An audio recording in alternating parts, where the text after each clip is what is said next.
ওলামায়ে কেরাম এত কষ্ট করিয়া নিঃস্বার্থভাবে আপনাদের পেছনে দৌড়ায়, ও আল্লাহর বান্দারা, এরপরও যদি আলেমের কথা না শুনিয়া বিরোধিতা করিয়া কবরের বিছানায় পড়িয়া যান, আল্লাহর অর্ডার হয়ে যাবে জাহান্নামের ফেরেশতাকে ধর।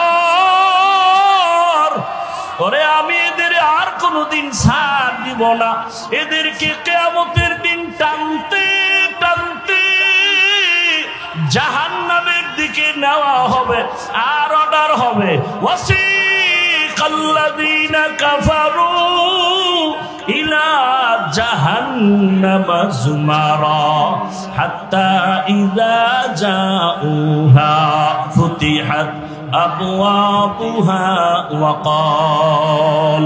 আল্লাহ তাআলা জাহান্নামের অর্ডার করবে, কে ধরে নাও। কিয়ামতের ময়দান এমন কঠিন ময়দান হবে। আম্মা জান আয়েশা বলেন, একদিন দেখি রহমতের নবী আমার হুজরায় বসে গুনগুন করে কান্না করেন। আমি আয়েশা ভয় পেয়ে গেলাম, বুঝি আমার বেয়াদবি হয়ে গেল। আমি গিয়ে জিজ্ঞাসা করলাম, ইয়া রাসূলুল্লাহ, আপনি কাঁদেন কেন? মায়ার নবী কয়, আয়েশা, আমার যখন খাদিজার কথা মনে পড়ে চোখের পানি ধরে রাখতে পারি না রে আয়েশা। ওরে আরবের মানুষ আমাকে যখন তাড়াইয়া দিত, ওরে আমার জন্মভূমিতে থাকতে দেয় নাই, ওই সময় আমার খাদিজা আমার জীবনের বড় সফলতার চাবি হয়ে আসছে।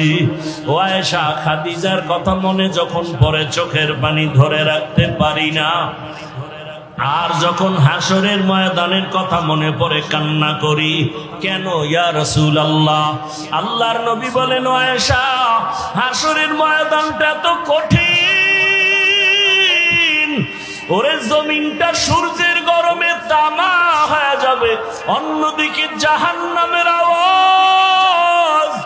ওই সময় আমার আল্লাহ রাগান্বিত আওয়াজ দিতে থাকবেন, লিমানিল মুলকুল ইয়াউম লিল্লাহিল ওয়াহিদিল কাহ্হার। এমন আওয়াজ দিবে, হাসরের ময়দানটা থরথর করে কেঁপে উঠবে।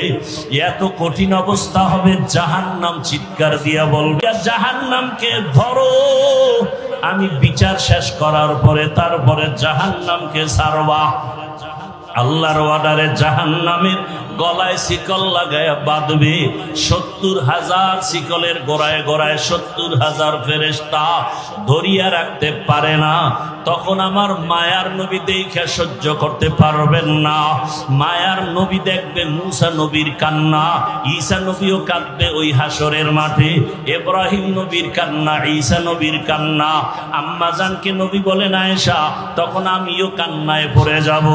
সবাই নিজের জন্য কাঁদবেন, আর আমি মাওলার দরবারে মাকামে মাহমুদে সিজদায় পড়ে কাঁদবো আর বলবো, হে মালিক, জাহান্নামকে ফিরাও, আবার উম্মত যেন জাহান্নামে ধরতে না পারে।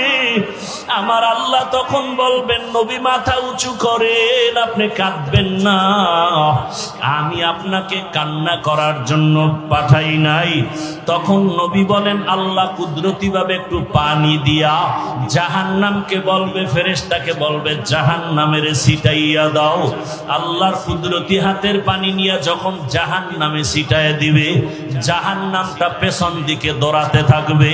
ফেরেশতারা বলবে, আল্লাহ, এমন কি পানি দিলা, ৭০,০০০ শিকল দিয়া যেই জাহান্নামের ধরে রাখতে পারি না, এমন কি পানি দিলা যে জাহান্নাম পেছনে ভাগতেছে।